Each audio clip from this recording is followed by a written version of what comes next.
Wrestling fans, Rockstar Nation, for those of you local to Dayton, Ohio, my name is JP, and I am sitting here with the entrepreneur of the Dayton wrestling scene, Mr. JT Davidson.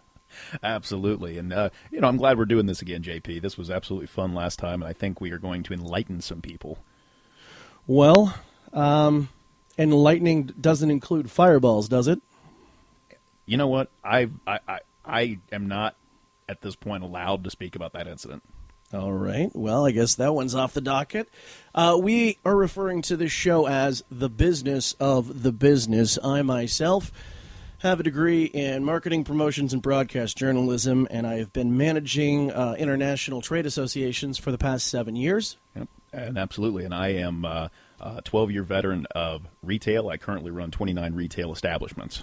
As well as JTD Inc. itself, Inc. representing, I believe your roster is 4. Well, no, I think it just went down to 3, didn't it? It is currently 3. Look, I think that's probably something that we should talk about. That's something people want to hear about. I'm not going to go completely in depth, but yes, Alex Cologne is no longer with JTD Inc. As far as that goes, look, guys, you have to follow directions if you're going to be in a business. You have to follow directions if you're going to be a part of an organization. And Alex Cologne was not following directions. He went out on his own. He was making poor decisions. And that's really what led to his demise. Well, in all fairness, he is the one that's sacrificing his body in the ring. Okay, look, I get that, JP, but at the end of the day, every single LuchaCore title that he has gotten in the past year, I have handed him on a silver platter. I've given it to him. I made it happen back when it was Nate Wings. I made it happen back when it was Dave both times. And at the end of the day, he has made stupid decisions. His ego has gotten out of control. And like when he lost the title to Nevaeh, he made an open challenge after he'd already won against Shane Strickland. He won that title fair and square. He didn't have to defend it. He does an open challenge, and Nevaeh comes out and beats him for the American LuchaCore title. How embarrassing. And then at the same time, in the past 2 weeks, he didn't have to come out after Dave's match and challenge Dave to a match. He comes out and, with his huge ego and says, if you're the king of Dayton, what does that make me, the emperor? What a stupid thing to do. Why poke Dave? Why goad him into a match when there's no reward? Look, risk versus reward is what it's all about in business. He became too much of a risk. It's no longer rewarding. Well, from a fiscal bottom line point of view, begrudgingly, I do have to agree with you. From a simply human, moral point of view, I don't think I'm capable of agreeing with you, and I think that's probably the nicest way that I can say it at this point in time, because let's face it, you have injured non-wrestlers in the past. You are much larger than me, and we are being forced to do this together by Rockstar Management, so I think I'll try and keep it as friendly as possible. Yeah, I would. Speaking of which, you were in the Gem City Rumble recently. Yeah. I think I made quite an impact, actually. Yes, you will. I think you will be the only person in the history of the event to have eliminated themselves. Look, I have no interest in personally wrestling for the Rockstar Championship. Why would I? If I'm going to have a horse in the race, it's going to be a stallion. Look, I'm good. I'm a strong dude. I do what I can. I'm hitting the gym every day, but I am not at that level of a Ron Mathis or somebody who's a great champion. I'm not at that level though. But I guarantee you that soon I will have somebody who's back in that level. Alex Cologne could have been that guy if he would have just followed directions. You mean the only person to hold the Rockstar Pro Championship and American LuchaCore Championship since it's been in Rockstar Pro? Absolutely. Okay. Well, you've got a few other people on your roster. I want to talk about them, and then I'd like to talk about, right now, because of, I'm sure people will see it on Amped, but I'm not sure that Mr. Cologne is going to be able to actively participate in competition anytime soon. Wrestlers have to find a way to make money. And we got to find. I think we need to talk a little bit about the plethora and multitude of ways that wrestlers can start to monetize their brand. Sure. First off, let's go over your roster. Kyle Craven, recently victorious over Mr. Reality Check Big Jim Hutchinson. Also had a tryout at the WWE NXT event in Columbus just a few months ago. What do you have any announcements, any contracts that you'd like to reveal here on the show? We're still waiting to hear back from WWE on the tryouts. I think a lot of what's going on is they're also in depth or dealing with Tough Enough, coming up at the moment. Very true. Which we do have audition tapes for Kyle and actually a couple Flex, I know as well, a couple other people that are going to be auditioning for the Tough Enough show. As far as Kyle goes, though, Kyle still, I believe he did a fantastic job at the NXT event. He was the biggest. He had the best look, out of any of those guys. And, fast forward, and he has done nothing but help himself over the last couple of weeks. Again, Big Jim Hutchinson is no pushover. If you talk about a staple in the Dayton, wrestling market. Midwest area. Absolutely. Big Jim Hutchinson is that guy. And to be able to knock him off, huge, huge notch in his belt. Big Jim Hutchinson wrestling in places like Michigan, Indiana, Illinois, West Virginia, Pennsylvania over the past 16 years. Of course, North Dayton has been his home base. You also have Flex Jordan, the elite athlete, as he likes to be known. Flex is a good dude. Look, Flex is one of those guys that he gets a lot of crap from the audience, and I think a lot of it is because of how new he is. He doesn't have the tenure. He doesn't have the experience that a lot of these guys do. In fact, he is, I think, still within his first year in the business. For what he has done, I think he's doing a phenomenal job. And I think the fans need to cut him some slack. Well, let's move on to Mr. Clayton Jackson, recent graduate of the Rockstar Pro Wrestling Training Academy. And I don't know if you saw one of the pictures done by Mischievous Panda Photography. This was what I think most people are going to remember from the Rockstar Pro Gem City Rumble. It kind of reminds me of the scene from Indiana Jones where his heart is ripped out, but a Beavis and Butthead voice going, "Lower, dude, lower." And for those of you that like to see it, you can check that out very soon at RockstarProWrestling.com. Well, the fact is that Dustin went for Clayton's junk. That's the end of it. Dustin is just another one of those OI4K guys that does what they need to do to get by, and the fans give them whatever pass they need. Speaking of which, I was a little bit weirded out by that. So he goes for his junk, and then he and DJ Hyde have a nipple tweak off during the beginning of the Gem City Rumble as well. And I don't know, with the new gear that he's wearing resembling something that might be a little bit SNMP&D, is there anything that you know about Dustin that that we should I'm not touching that one with I'm not. You know what? I can only call what I see and what I understand. So look, Dustin has this whole bionic thing going on. Obviously, he broke his leg in half a few years ago. That's one of the reasons he has the one side of the pant leg to cover that. I know that for a fact. From what I hear, he's had some back problems lately, and I think that addition to his gear might be something along those lines. But again, I'm just hearing the rumors. Well, there you go. That's actually pretty smart. Most of the time when you wear a brace or a bandage out to the ring, that's a target. But if you make it part of the costume, nobody's going to part of the ring gear. Nobody's going to be the wiser. Right. Well, and I think a lot of people know that Dustin makes a lot of wrestling gear, so it just stands to reason that he would have some functional gear. Racewear, yes. Right. You can probably find it online. And any aspiring wrestlers out there that are looking to build their brand, as we were talking about earlier, gear is very appropriate. Now, a lot of people complain about trash bag wrestlers. Absolutely. There are some wrestlers where the trash bag look is their brand. Well, sure. Point in case, Matt Tremont. Mm-hmm. If he were to come out wearing a singlet and, knee pads and elbow pads and everything else, I don't know if he would be taken in the same violent and vicious light that he is. No. And I think, I heard an interview with John Cena recently because he's one of those guys that doesn't wear the quote-unquote gear. Right. But he was talking about how in that era of 2002, 2003, WWE, everybody kind of looked the same. Right. Everybody had, and I think of like Charlie Haas and Shelton Benjamin and like Team Angle. They all had a very similar look, and he came in almost looking like he could have been a part of Team Angle. Very true.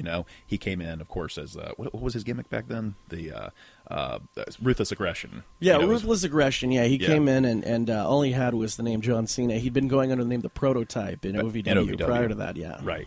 But again, he didn't stand out, and it wasn't until he started rapping and doing all those different things, and then started dressing different. Now, he got a lot of heat for the way he dressed. Right. I know a ton of us. I know when I was just breaking into the business back in 2005, 2006, I hated that. I was like, this guy wears shorts, he wears tennis shoes. And get yourself a pair of trunks, be a star, kid. Yeah, absolutely. But again, for him, it worked. And, no matter if you like him or you don't, it worked, and he has a huge brand. So, your former primary client, Alex Cologne, unable to make money at this point in time. Well, why are you saying that? Well, because this show is all about the business of the business, and perhaps somebody is unable to get it done in the ring due to an inadvertent or otherwise injury. Are you trying to drop a scoop right now, JP? Oh, I feel we are obligated to discuss the different ways that wrestlers out there can be adding to the income that they make aside from simply working in the ring. Okay, absolutely. Well, it'd be nice if Alex could still walk, but we'll see more about that on Amped. Guys, here's the thing, guys. I totally believe that what JP just said is essential, for building that brand, something that sets you apart. One of the, I think it was Jimmy Hart that said this. He said, if you dress like the fans, eventually you're going to be sitting with the fans. And that is very important if you think about it. Jimmy Hart, the Mouth of the South, always had a look. He always had something different. He always had new gear. I mean, for a manager, that's what your attire is. That's your gear. He had the hearts. He had the painted, jackets with his clients on them, and that made him special. He had the megaphone, all that. That was his brand. A lot of guys, when they go out to the ring, they don't think about that. They don't think about how they're coming off because all they're focused on are the moves. The moves are not going to be what pay your bills. It's the character. It's the emotion. It's what the fans remember that really makes a big difference. Now, you had sent me a link to a video, which I think we'll post that sometime once this podcast comes out. And also, there had been some interviews on the Stone Cold podcast on the WWE Network where they talked about, they made it seem like getting to WWE was the only way that you could make a living in the wrestling business today, which just isn't true. And if you don't mind me going on a little bit of a rant here, the independent scene is growing. More so today than it was during the mid-aughts. If you look at what is on TV, obviously we have WWE. On USA Network, SmackDown now on USA Network, Tough Enough coming to USA Network, but we also have TNA. Granted, it's a little bit difficult to find them on Destination America, but it's better than nothing. They have a cable TV home that wants to promote them. We also have Lucha Underground, which I don't know if you've watched. It's on the El Rey Network, and quite frankly, it is the most visually compelling product today. You have New Japan Pro Wrestling on Axis. Those of you who have DirecTV can pick it up. Those of us that have Time Warner can sit and cry. There is wrestling on almost every day of the week. On top of that, major companies are going to pro wrestling podcasts in order to become sponsors. You have the godfather of pro wrestling podcasting, Colt Cabana. On Podcast One, now you have Rowdy Roddy Piper, Jim Ross, Stone Cold Steve Austin, Goldberg, and Chris Jericho. On the Play It Network, which is through CBS Radio, you have Taz, you have Ric Flair with Woo Nation, and then you have Josh Matthews doing a men's lifestyle aficionado thing. So, and major like international brands are coming to these podcasts to be sponsors. The amount of, I look at the way WrestleMania, I mean, the cities are bidding on WrestleMania now like you do the Super Bowl. Or the Olympics. Exactly. So, there are people out there that are making a great living on the independents or working for some of these smaller, larger. Oh, I forgot about Ring of Honor Wrestling, owned by Sinclair. How can I forget about them? You know, there's literally wrestling on almost every single CZW. Right. Yes, indeed, one of the best pay-per-view products out there. Absolutely. If you ask me. So there's a lot of opportunities, but you've got a lot of 90-milers who think that their Facebook account, where they only have 500 friends, is the way that they're going to promote their shows. Well, look, let's think about it in these terms, because there were a couple things that you just talked about that I want to touch on. One is, well, okay, why are all these podcasters being successful? It's because there's a lot of wrestling fans out there. I mean, if you really think about it, look, I don't know that it's as cool to be a wrestling fan today as it was in the 90s, because in the 90s it was the thing. You know, when you had the Monday Night Wars, you know, it was mainstream cool. Today, I think you have a little bit where it's not quite as taboo as it was in the 70s and the 80s, you know, but it's definitely, you know, somewhere in that middle, you know, but there are a ton of people who love professional wrestling, and I think the reason that you're seeing a resurgence in the independents is just for that reason that we talked about. WWE is the only one that is, let's say, easily accessible. Okay, it's true. It's the one that is the most. All you have to do is flip on your TV, and there it is. Mm-hmm. Okay, I feel that even TNA, you have to look for it. Yes. Okay, you have to look for any of these. The OVW. We talked about OVW earlier being on the Roku. You know, we talked about all these different things like that. Indeed, Chromecast. You know, I mean, I don't know how many independent promotions there are in the United States alone, let alone the world. But I'm willing to bet there's at least 2,000 YouTube channels out there with a product on it, which you can stream to your big TV through a Chromecast. Or if you have a Roku, which is independent channels, there are a lot of wrestling feds out there that are trying to put their stuff up there as well. You can access pay-per-views through WWN Live, which is the parent company for Evolve, Dragon Gate USA, and FIP. OVW has their own Roku channel as well, so there's a lot of product out there. I mean, you could spend your entire life watching wrestling. Yeah. Oh, yeah, absolutely. And some of us kind of do. But, you know, the thing about it, though, is kind of going back to what you were talking about with 90-milers, okay? Can you make a living on the independents and professional wrestling? That's the question. And the answer is yes. However, it is not easy. It is very difficult, okay? Now, I would say that, though, in the same breath that I would say it's difficult to make it in any business. You know, True. Any business to be very, very successful, the higher up you go, the more it bottlenecks. The fewer people are going to be able to make it through. You have to do something different that makes you stand out, because here's the problem. Let's just say you are that, you know, guy who's trying to get into to WWE. There's probably another 1,000 guys who look just like you, right, who are trying to do the same thing. So what makes you different? Now, going back a couple of steps, look, let's be honest. In the Dayton area, and it's not just because I work there, a lot of people want to get into Rockstar Pro Wrestling. Yeah. They do. We have people not only just from Dayton, but from other parts of the country. I heard that there was a group from a school up in New York, yes, who said that they would pay for their own travel, they would pay for their own hotel, for the opportunity to work a Wednesday and a Friday show at Rockstar Pro. I forget the name. I know it's the company that Red and Brian XL run. Right.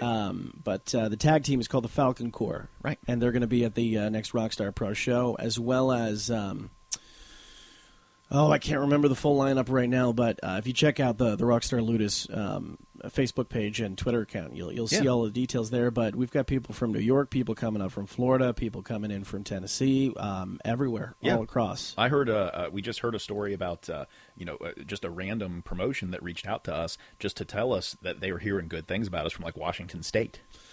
Right. know? Well, that was after Shane Douglas. that was and, after Shane yeah. Douglas and Kevin Sullivan were there because they, the story is that Kevin Sullivan and Shane Douglas are going to other feds and stating that the most professionally run independent fed that they have been a part of is Rockstar Pro Wrestling. Right. Exactly.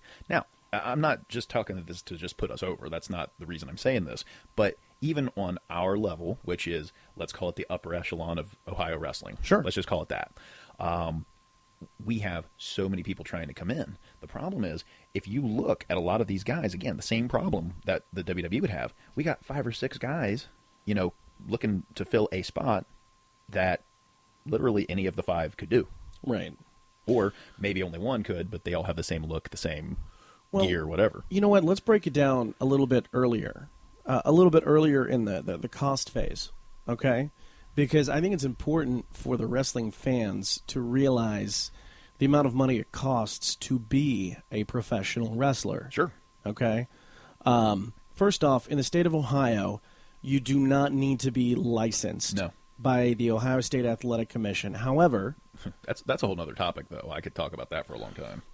I'm only pointing this out for one reason. Right. In other states, Kentucky, you need a Yep. license. Absolutely. That's the closest one. I don't know how many others, but it costs money.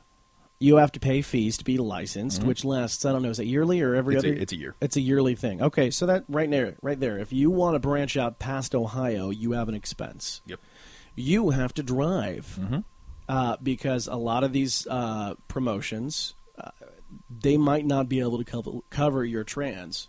They will cover your transportation if you're a big enough name to draw in a large enough crowd to offset that cost. Right. But if you're not, you're going to have to spend your gas money to get out there. Okay, you need to be able to feed yourself while you're out there, and you need to be able to buy adequate ring gear. Right. Got a good pair of wrestling boots, $300. Those are base costs for somebody that wants to be able to wrestle in more than one state. Yeah, absolutely. If you were building a budget right there, you've got to figure in all of that.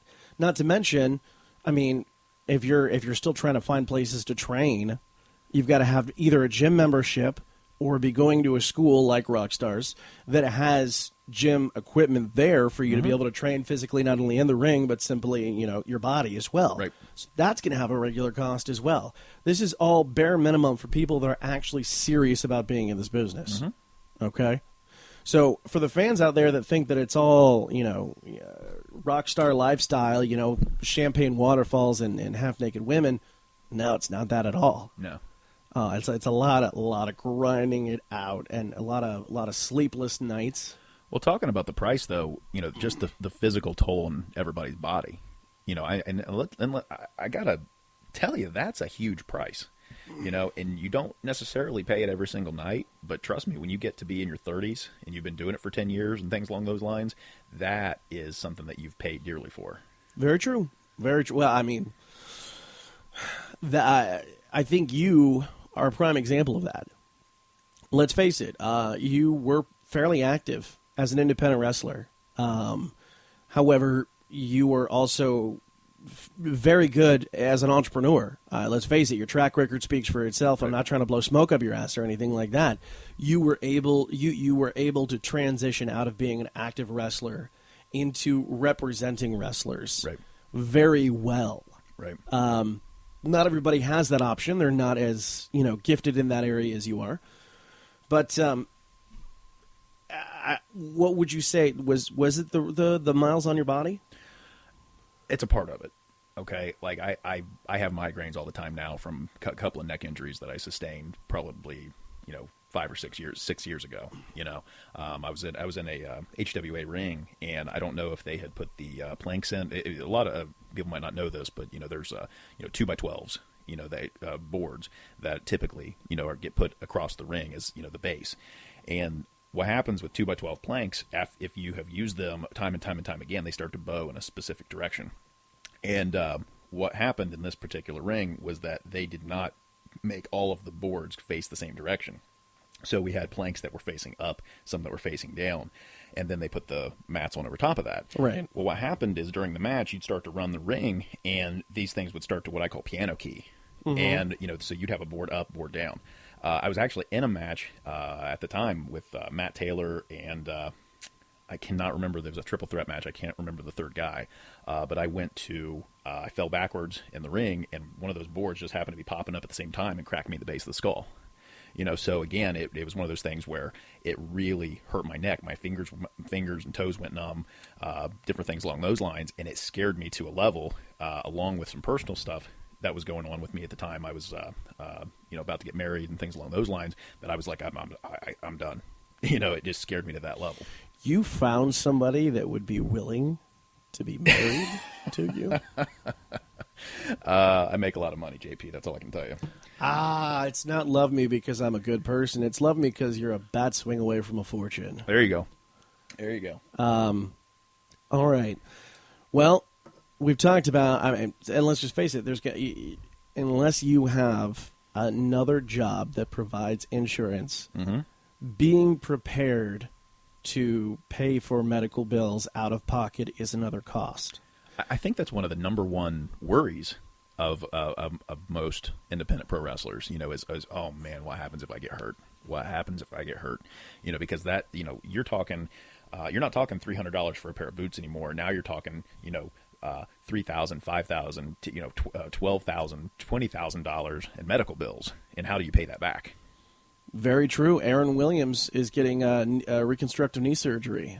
For it was torn ACL. He was wrestling on it for 7 months, probably because he had to save up some of the money for the surgery. Absolutely. And here's the thing. Aaron, I don't know if everybody knows this, but in the dog collar match that he had with Dustin Reyes back in, November? Right, somewhere like that. Yeah. He broke his tooth off in that match. The chain hit him in the tooth and broke his front tooth in half. So he had to go get that capped? No, it's never been fixed. So he's got an open nerve in his mouth. He's got an open nerve in his mouth. And I asked him about this not too long ago. I said, did you ever get your tooth fixed? He said, no. He said, I had to make a choice. It was either get my knee fixed or get my tooth fixed. And I decided to get my knee fixed because I can still wrestle. Wow. All right, so we've talked about the cost.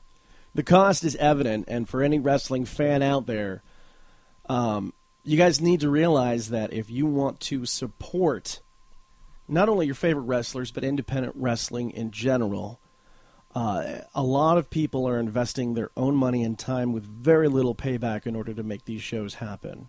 Now, how does a wrestler, outside of working in the ring, how do they supplement the income that they make? Well, aside from just obviously what we call shoot jobs, I think it all boils down to merchandise. Okay. Obviously there is a, hey, come wrestle for my company. I will pay you this much. But that's why you see these merchandise tables at every wrestling show you go to, is because that's their other opportunity. I will pay you this much to come to my show. Plus you can sell all the merch you want. And if you are over with the fans, you can make more money that way. Very true. It's just that simple. So again, it comes down to how well are you marketing yourself? I do want to point out one thing that I've seen. It costs money to get shirts printed. Now, I know that you know the cheap labor over in China, and I know that your new JTD Inc. shirts are reportedly flammable, but I don't invest any stock in those reports. On, man. I don't whatsoever. Just because little children might play with these things, I'm not saying anything, okay? Just don't stand next to open flames is all I'm saying. It costs money to do these things, but one thing that I don't see enough people taking advantage of is selling 8x10s. Absolutely. You've got plenty of photographers out there, and there's plenty of images from fans that will give them to you for free that you can print up, and that is so much cheaper than buying T-shirts or making any other merchandise. Yeah, or even if you don't do the full 8x10, just glossies or just postcard size Polaroid type yeah, things. Exactly. You know what I'm saying? Anything along those lines. And again, look, I think if you're smart, you won't price yourself out of the market. Right. But any little thing, and look, I was all of us. Who are in Rockstar Pro, all of us who were in any part of this business, we were all fans before we ever stepped foot into a wrestling ring. Right. Every one of us.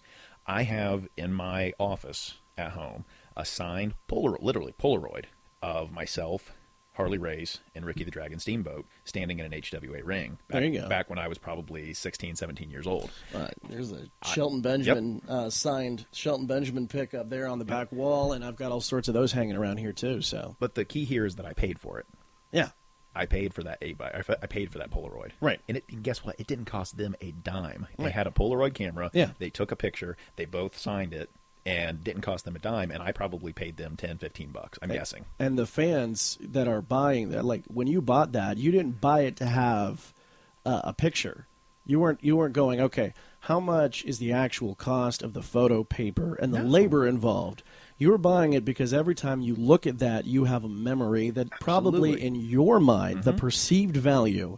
When I was working in radio promotions, perceived value was a very big buzzword. Yep. But the perceived value for that is more than the money you spent on it. Absolutely. And again, I don't remember, at this point, it's probably 15, close to 20 years ago when I took that picture. I don't remember how much it cost me, but it's the nostalgia of it is worth probably more than I ever paid. It sits on my mantle, plus next to a picture of a signed Ric Flair poster and everything else. Right. Things that I value tremendously. Maybe somebody else would come in and say, this stuff's junk, get rid of it. Right. But this is my memorabilia. It's stuff that means a lot to me. And guess what? If I could go, if you ask me today, hey, I'm going to take this away from you, or you can give me $500, I would probably fork out the $500 to keep that stupid Polaroid. Now, I want to go over a few things digitally. Okay. And I don't know, you are not as much the computer nerd that I am. I'm not, no. Okay. Here are a few options that I think wrestlers need to take advantage of. First of all, PayPal. Oh, yeah. You need to have a PayPal account. Well, I've definitely got that. Second of all, if you can invest in one of those Square card reader devices, okay? Because I will guarantee you that if I go up to a table and I want to buy a shirt and I don't have any cash on me because I have a child that steals most of my money, but I do have my debit or credit card on me. Right. If you've got that thing, I'm going to buy it, and I probably won't think twice about it. Yeah. But if you only accept cash, then I'll be like, sorry, man, I can't buy your shirt because I physically don't have cash. Right. Now, Weebly, Web Builder, not Web Builder. There's a bunch of free website options out there. Right. Well, and here's the thing I wanted to throw out there. In my retail establishments, we did so we pulled some kind of report, and it showed that in ours, which we have, again, I've got places from all the way from Springfield, Ohio, down to Florence, Kentucky, out to Richmond, Indiana, out to Wilmington, Ohio. So to give you an idea of where of how big my area is, Right? When you look at those establishments, 80% of my transactions are either credit or debit cards. Yes. 80%. Okay, and that's why I think that's so important. What you just said, the retail, the going trend in retail, right, is that it's all going to plastic. Exactly. And I mean, like, this is going to have a base cost, but you could make enough income to balance it out. 9 out of 10 smartphones have the ability to become a hotspot if you do not have access to free Wi-Fi through wherever building that you're in. So if you are able to do that, or simply have a good plan as far as using your cellular connection, right? You can use that credit card thing. Now, I want to go to websites because everybody thinks that Facebook and Twitter is the only digital presence out there. Right. Okay, you need to have a home base for everything that you're doing, and the whole idea of social media is to be able to cast strands out from your website to the different social media platforms that people prefer to follow you on. You need the source content, and then you need ways to send that content out to the preferred method that fans have, okay? On your website, there are all sorts of things that you can do to gain additional income. For example, you can become an Amazon associate seller. You can be an associate seller for Gamefly, for Audible.com, and a variety of other places out there. If people go to your website and they click through and they purchase something through Audible, Amazon, Gamefly, what have you, you will get a percentage of each sale. You can put a donation box on your website that links straight to your PayPal account and say, look, if you guys want to do this, support me, you can do that. You can create an Etsy store with your merch. And plus, there are other avenues. I think Big Cartel is one. You've got ProWrestlingTees.com as well. You guys can put links to that on your website, send it out to all the other people. Hell, create an Amazon.com wish list and post it on all of your social media. And that is going to save you the money of buying your frivolous wants and needs, because a lot of your fans want to give you presents because they don't feel that they are adequately showing enough love for the amount that you do for them. Yeah. So the amount of ways that you can use an online presence for free, it takes effort. Right. It takes work. But all of it is free. Right. And that's the problem, though. And look, I'm going to sound like an old man here for a second, but that's the problem with our generation, okay? You don't have a lot of guys who are willing to go out there and do the work that it takes to get the reward. You've got to make, if you want to make it in any business, forget wrestling for a second, but any business.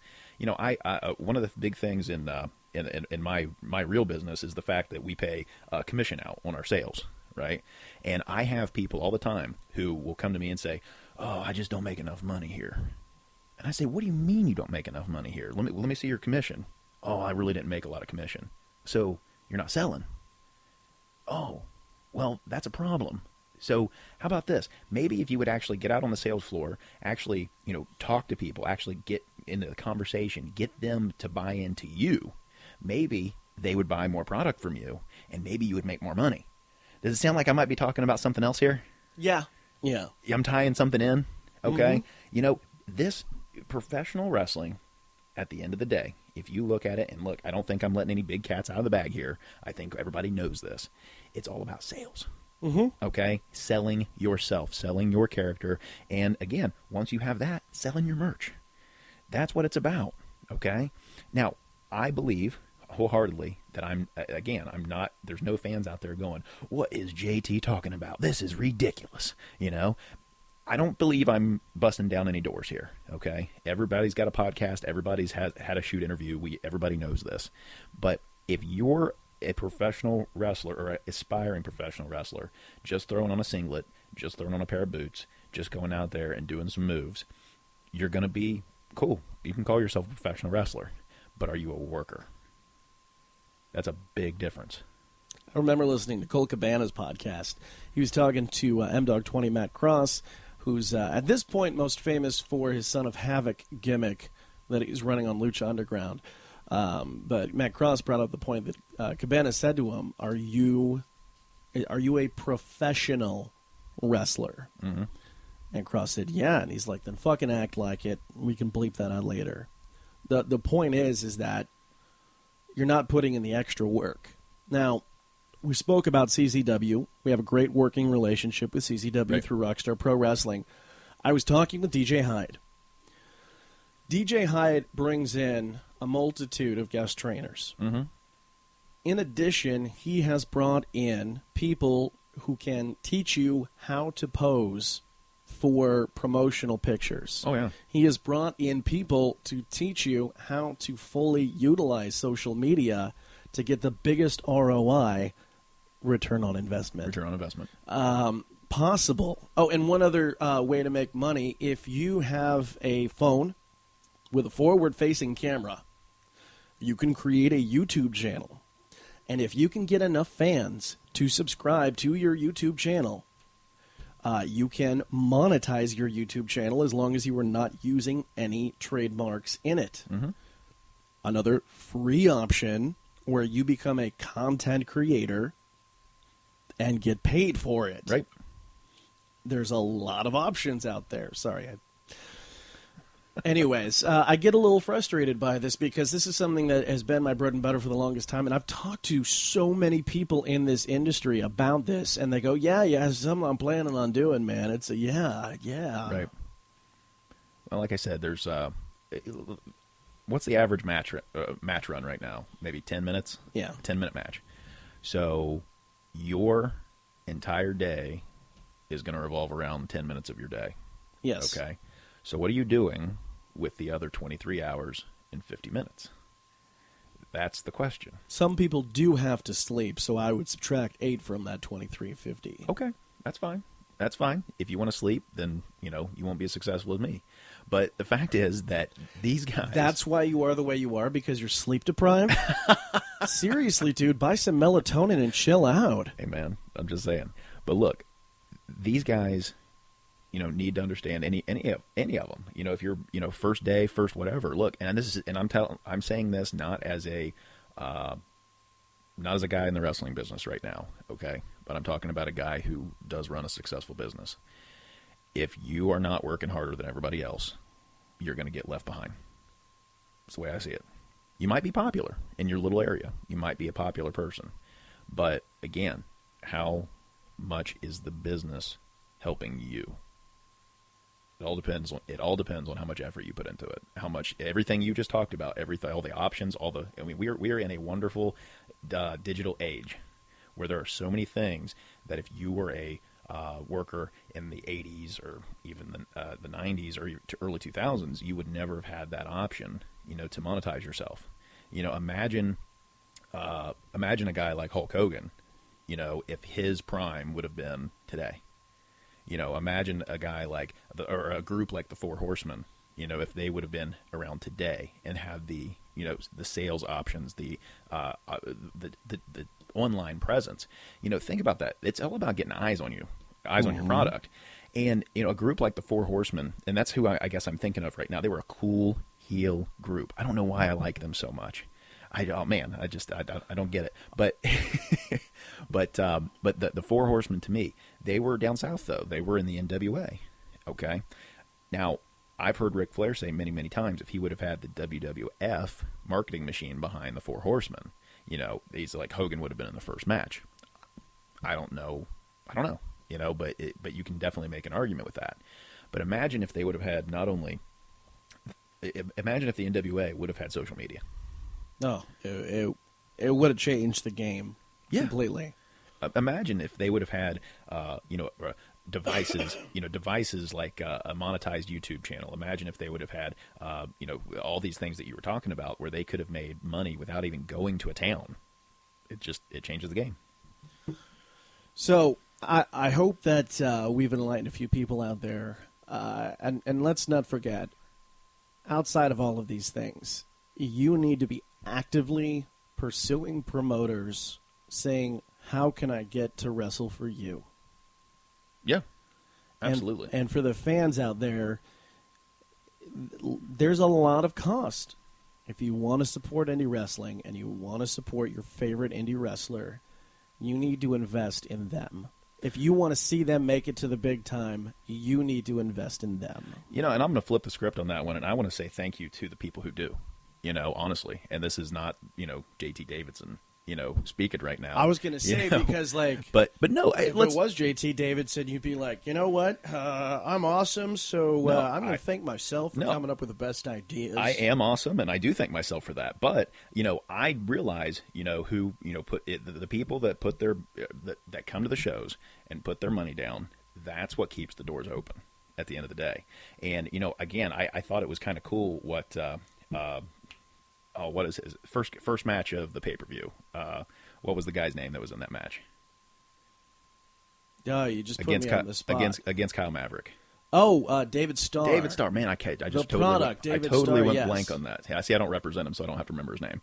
But the David Starr even said, he's like, look, guys, I don't care if you're a part of a crew. I don't care, if you want to get on, social media and cut promos, all that. I actually liked that very much because, there are fans right now in the Rockstar Nation who are kind of feuding with each other about different things. It's all fun and games. Let's be honest. Have fun with it. If I would have had Facebook when I was 16 to 25, well, I was already wrestling when I was 25. But if I would have had, when I was a teenager, I would have been cutting promos on everybody. Oh, yeah. I would have been, the most obnoxious, annoying. Would have been Would one of the have most been. obnoxious people. Because let's just be honest, I totally reek of awesomeness at this time. Hey, But that's gimmick infringement. I don't even care. They're retired. What do I care about? Very true. But anyway, so that's the thing. We've spent a lot of time talking about how how wrestlers can make money and different things like that. But I want to throw it out there that we all, whether we're and I'm throwing up quotations right now, good guys, bad guys, whatever it is, we all appreciate every single fan that shows up at every single show. And if you buy our merchandise, such as the wonderful new JTD Inc. T-shirts that are on sale now, we really do appreciate it. Right, that were not made in a sweatshop. They absolutely. Why do you keep saying that, JP? Just in case people think that they were. That I'm pointing out they were not made in a sweatshop, and that they are not highly flammable and dangerous to small children. I'm just so in case people think that they are, they're safe. Is what I'm saying. Whatever, man. Is what I'm saying. Whatever, man. So, bottom line, support your favorite wrestler. Support indie wrestling. Before we get out of here, Mr. Davidson, is there anything in the world of on-TV pro wrestling that you'd like to comment on? Anything that's really caught your attention as of late? No, I'm going to be honest with everybody. The last TV I have televised show I watched was WrestleMania. Really? Absolutely. I've been ridiculously busy, between Rockstar and my business. And I have, court cases. And dude, I told you, man, I cannot comment on that. I wasn't asking you to comment on it. I was just pointing out that that's something that was probably eating up a bit of your time. All right. I think we're about ready to wrap up here, aren't we? Well, then, for JT Davidson, my name is JP, and we thank you all for listening to our podcast, The Business of the Business, on the Rockstar Pro Wrestling Network.